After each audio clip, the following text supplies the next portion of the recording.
Well, hi, it's a Tuesday. It's Tuesdays with Terry, and today we're going to talk about this speaking, presenting, conversations, whether you're giving a toast at a wedding or if you're at church, reading a passage, if you're talking to a committee. Every time we're in conversation, we're literally presenting. And it's unfortunate that most people think that speaking is right up there with death, divorce, and moving.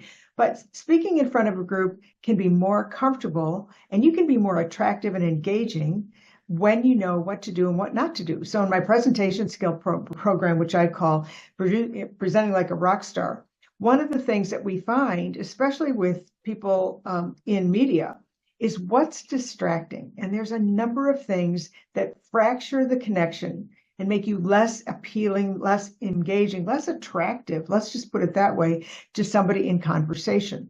And the rules change because right now, as you've been following Tuesdays, we talk about the problem we have with attention.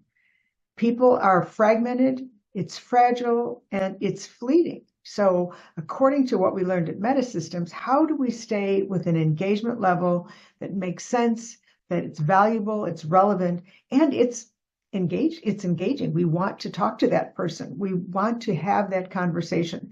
And when you look at some of the dynamics with our younger generation, not really knowing how to do that, it's incumbent upon us to help others help connect. And so in today's first tip I'm going to give you is, what are your goals? If you just want to give a better presentation at that class reunion, that's one thing. But what about just having to present to a committee or your team? What are you doing that engages them and makes them feel better? And the first thing you want to talk about is your voice. And some of us have an issue with a voice, some of us don't. But at the end of the day, when you hear yourself, and I know you're probably rolling your eyes going, oh, I hate hearing myself. It doesn't sound the same to the people on this side as it does in there. So when you're presenting, let's talk about it. What's in it for you? You might just want higher engagement.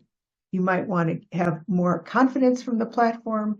If you're presenting as in your business as a trial lawyer or as the leader of a company, what can you do that makes it more engaging? And the first thing we always want to talk about is how you present. What's the energy? How do you connect with them eye to eye or eye to camera in this case? What words are you using? What's the tonality that you're using? And again, what are the 3 points? Patricia Fripp does a tremendous job on setting up a keynote with what's the premise, what's the expansion of those ideas, and then what's the close. Even if it's a meeting, you've got all 3. Even if it's something that you're reading, it starts and ends with you, because at the end of the day, this information, this data, this conversation is flowing through you and your values. So I would say for presentation skills, take a picture of yourself, record yourself, and then report, like go to Terri at terrimurphy.com, go to the Women's Wisdom Network, and list a couple of things on Facebook, the Women's Wisdom Network Facebook community, on where you could use some help with presentation skills. Remember, we want to present like a rock star because you are the star in your galaxy. You're the only one that can share what you think, feel, and say in a way that works for you. So let's polish it up.